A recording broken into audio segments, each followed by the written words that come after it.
Praise lord. ప్రభువైన యేసుక్రీస్తు యొక్క గొప్ప ఘనమైన నామములో వీక్షించుచున్నటువంటి ప్రతి బిడ్డకు ప్రభు పేరిట శుభాభివందనములు చెల్లించుకుంటున్నాను. ఈ దినం దేవుడు మనకిచ్చినటువంటి ఒక నూతనమైన వాగ్దానం.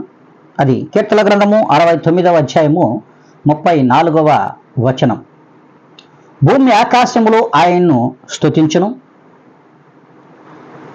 సముద్రమును అందలి సంచరించు సమస్తమును ఆయనను స్తుతించును. మరి దేవుడు స్పష్టంగాను మరి ఈ దినమున దావీదు గారి మాటలతో మనం వింటున్నాం. మరి ఈ దినం చూసినట్లయితే భూమి ఆకాశములు సముద్రము అందులోని సమస్త జీవరాశులు కూడా దేవుణ్ణి స్తుతించుచున్నాయి. భూజల రాశులన్నీ కూడా దేవుణ్ణి స్తుతించుచున్నాయి. కానీ దేవుడు ఎంతో ఇష్టపడి తన అరిచేతిలో చెక్కుకొని వారి వారి తల్లి గర్భములలో రూపొందింపబడి ఈ లోకంలోనికి సృజింపచేసి దేవుడు తన ప్రాణమైనటువంటి జీవాత్మను మనందరిలో నింపి ఉండగా మనం మాత్రం దేవుణ్ణి స్తుతించలేక ఆరాధించలేక వెనకబడిపోతున్నాం.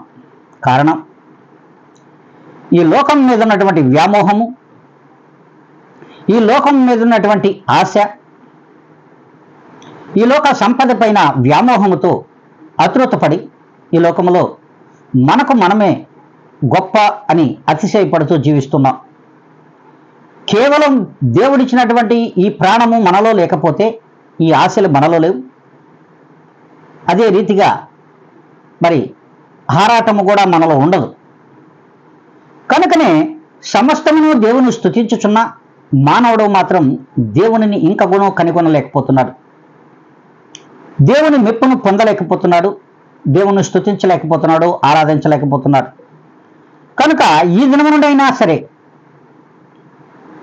దేవునికి నమస్కరిస్తూ దేవుడిచ్చినటువంటి ఆత్మతో జీవించుచున్న మనం ఆయన్ని స్తుతించాలనే ఆశ కలిగి ఎంతమంది అయితే ఈ లోకంలో ఉన్నారు, మరి ఈ ఛానల్ని వీక్షించుచున్నారు, వారందరి హృదయంలో కూడా దేవుని వైపు తిప్పి ఏ దినము నుండైనా సరే అనుదినము దేవుని స్తుతించాలని ఎవరైనాను అనుకున్నట్లయితే ఈ యొక్క ప్రార్థనలో ఏకీభవించాలని కూడా ప్రభు పేరిట మనవి చేసుకుంటూ ఉన్నాను.